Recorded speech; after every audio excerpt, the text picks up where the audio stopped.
अपनी आंखें बंद कीजिए और कल्पना कीजिए विशाल मुगल साम्राज्य की।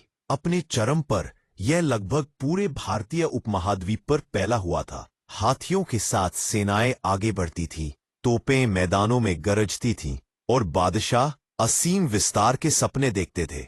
लेकिन दूर उत्तर पूर्व में ब्रह्मपुत्र नदी के तट पर एक छोटा सा राज्य खड़ा था जो झुकने को तैयार नहीं था। यह था अहोमों की धरती। हमारे चैनल पर हमने पहले ही असम में अहोमों के आगमन और प्रसिद्ध सरायघाट की लड़ाई पर चर्चा की है, जहां लाचित बरफुकन अमरवीर बन गए। अगर आपने वे कहानियां अभी तक नहीं सुनी तो मैं आपको आमंत्रित करता हूं कि हमारे चैनल पर जाकर वे एपिसोड देखें। वे आपको आज की कथा को समझने की सही पृष्ठभूमि देंगे। और अब आइए चलते हैं एक और निर्णायक अध्याय की ओर। कैसे महान मुगल साम्राज्य को असम में अहोमों ने पराजित किया। अहोम कोई साधारण वंश नहीं थे। 1228 में ताई राजकुमार सुकाफा द्वारा स्थापित उन्होंने असम में एक शक्तिशाली राज्य बनाया। स्थानीय जनजातियों के साथ मिलकर शासन और युद्ध की कला में निपुण होकर 17वीं शताब्दी तक वे एक मजबूत शक्ति बन चुके थे।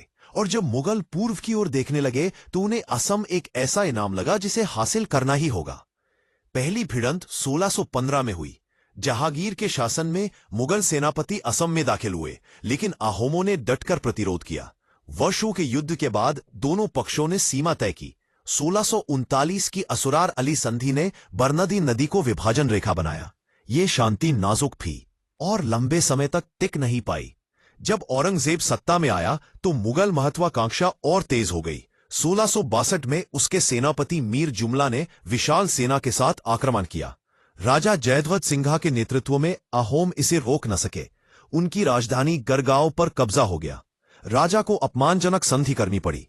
नजराने, हाथी, यहां तक कि उनकी बेटी रमणी गाभारू को भी मुगल दरबार भेजना पड़ा। असम घायल हुआ पर टूटा नहीं। वही अपमान चिंगारी बन गया। 1666 में राजा चक्रध्वज सिंघा के नेतृत्व में अहोमों ने पलटवार किया। उन्होंने गुवाहाटी से मुगल चौकियों को बाहर खदेड़ दिया। क्रोधित औरंगजेब ने अपने श्रेष्ठ सेनापति आमेर के राजा राम सिंह को 30,000 सैनिकों, तोपखाने और युद्ध हाथियों के साथ भेजा। उसका मिशन साफ था, अहोमों को हमेशा के लिए कुचल देना। लेकिन अहोमों के पास भी उनका शेर था, लाचित बरफुकन। अंतिम टक्कर 1671 में सरायघाट में हुई। ब्रह्मपुत्र की उफनती लहरों पर मुगलों के पास संख्या, तोपें और बड़े जहाज थे। अहोमों के पास छोटी नावें, तीखे दावपेच और एक ऐसा सेनापति था जो हार मानना नहीं जानता था। गंभीर रूप से बीमार होने के बावजूद लाचित अपने बिस्तर से उठकर सेना का नेतृत्व करने पहुंचे। उनके शब्द आज भी गूंजते हैं, देश मेरी जान से बड़ा है। अगर मेरे सिपाही जिंदा रहेंगे तो मेरा देश भी जिंदा रहेगा। युद्ध भीषण था। अहोमों ने छापामार रणनीति अपनाई। तेजी से वार कर पीछे हटना, मुगलों को उलझाना।